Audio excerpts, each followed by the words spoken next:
Welcome to the deep dive. I mean, we know you're busy tackling your day, so we're going to make this quick but impactful to keep you company. Do us a quick favor first, drop a like, subscribe, and, hit that hype button to help the YouTube algorithm push this to more motorsport fans. Yeah, please do. It really helps out. So imagine staring down a 40-point championship deficit, knowing your biggest obstacle isn't even the guy in front of you. It's the failing nerves in your own right arm. Today, we're dissecting the sheer physical desperation of Marc Marquez in the 2026 MotoGP title battle. It's wild. I mean, it is one of the most fascinating dynamics we've seen in years, honestly. We're basically watching sheer bodily willpower collide with this cold, calculating mechanical strategy. Exactly. I mean, Marquez is literally racing against his own anatomy right now. He's sacrificing his upcoming summer break, like scraping any idea of a beach vacation just to intensely rebuild his arm and shoulder strength. Right, because of the fallout from that nerve surgery from the Mandalika injuries. Yeah, exactly. It's like trying to run a high-performance smartphone, but the battery is permanently capped at 15%. That's a really great way to put it. He's shutting down every background app, conserving energy in practice and qualifying, just to have enough physical juice to make it to Sunday. And the toll that takes on a rider's nervous system is just immense. I mean, when nerves are damaged, your muscles simply don't fire on command. Wow, so it's not just about managing pain? No, not at all. He's managing a literal mechanical failure in his own right arm. Every braking zone requires this intense, conscious rationing of strength. But wait, is that level of pure physical preservation actually sustainable? Because we're talking about a reigning champion who is hardwired to ride at the absolute limit. Right, he only knows 100%. Exactly. Budgeting a physical deficit over a grueling race weekend seems like a recipe for a massive fade in the final laps. Well, it's incredibly volatile. You really can't consciously override nerve fatigue forever. But look at what he's managed so far. Despite missing Catalunya entirely, he still pulled off wins at Balaton Park and Brno. Which is just crazy. It is. He's sitting in fifth, just 40 points behind Jorge Martin. So he is surviving purely on elite racecraft right now. Which really makes the calendar itself his most critical opponent.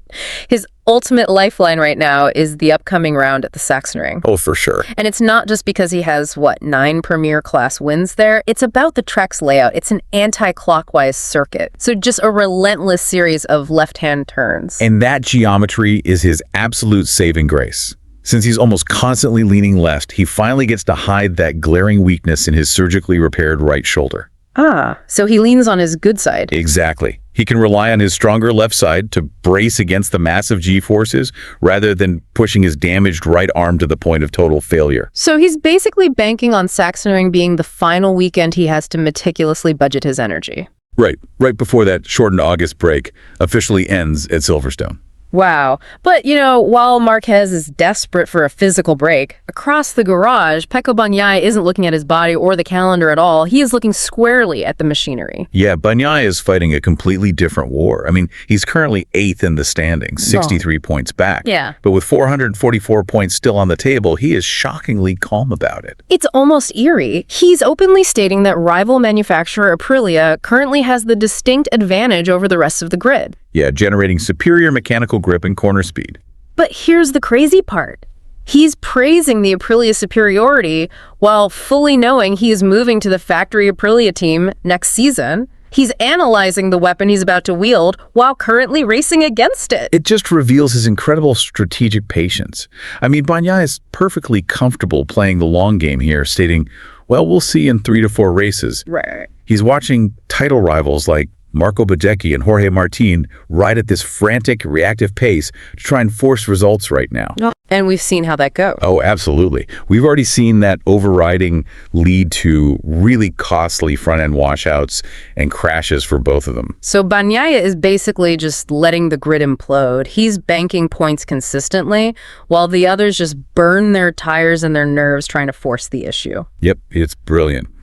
We are witnessing 2 totally distinct battlefronts this year. Marquez fighting this brutal war of physiological attrition, and Bagnaia playing a patient, high-speed game of chess against superior machines. It really leaves you with something to consider. Like when an elite athlete completely sacrifices their only designated time of rest for sheer physical rehab, does it signal an unmatched superhuman dedication to winning? Or is it the unavoidable flashing warning light that their physical prime is finally slipping away? Exactly. Something for you to mull over while you finish up your tasks today. Gresini Racing confirmed a one-rider lineup for the upcoming Sachsenring race. Okay, let's unpack this. Because usually a team implies a duo or more, right? Why is a major MotoGP team suddenly flying solo for this specific race? Well, what is fascinating here is how this just completely fractures a team's standard operating procedure. I mean, we all know modern MotoGP isn't just about the athlete on the bike. Right, it is a whole data ecosystem. Exactly. It is a massive real-time data gathering machine. Usually you rely heavily on two riders running split strategies during Friday's free practice. Like one tests the hard compound tire and the other tests the medium. Yep, exactly. Or one runs a longer wheelbase and the other tweaks the aero. Then the engineers take all that telemetry and merge it to find the optimal baseline setup for the race. So losing that second rider isn't just about, losing a chance at team championship points. It is essentially like showing up for a massive group project, but your partner is suddenly gone, and now you have to do the entire presentation by yourself. That is a great way to put it. Or, like trying to roll out a huge software update without any A/B testing. Oh, or trying to triangulate a GPS location with only one satellite. Like, you get a signal, but you have no baseline benchmark to verify if your data is actually pointing you in the right direction. Precisely. You just lose the correlation. If your solo rider comes into the pit lane complaining about, say, front-end chatter, the crew chief has a much harder time cross-referencing that. Because they don't know if it is a track condition issue or a tire thing. Exactly. It could be tire degradation or just a quirk of that specific rider's style in that session. They are basically operating in a vacuum. Wow. And looking at the source, they aren't losing this data correlation at just any track. The headline specifically points to Sachsenring, which honestly feels like the absolute worst place to be flying blind with a single sensor array. Oh, it really is. If we connect this to the bigger picture of the circuit's actual geometry, well, Sachsenring is notorious for a reason. It is incredibly asymmetrical, right? Right. The track is basically this relentless series of plunging left-hand corners with very, very few rights. And this creates just a nightmare scenario for tire preservation. So the left side of the tire gets blisteringly hot, while the right side stays dangerously cold. Exactly. Which completely messes with the bike's grip when you finally do hit a right-hander. Yes. And finding a bike geometry that manages that extreme heat differential well, it usually requires two riders pushing the absolute limits in practice just to figure out what not to do. And now the solo rider has to map that thermal minefield entirely on their own. Entirely alone, yeah. Okay, but here is where it gets really interesting. We naturally assume missing a teammate is this huge handicap, like a total data starvation issue. Sure, that is the standard read. Right, but let's flip the script. Couldn't this forced isolation actually be a massive hidden advantage? Like, think about the physical garage space. That one rider now gets 100% of the team's undivided attention.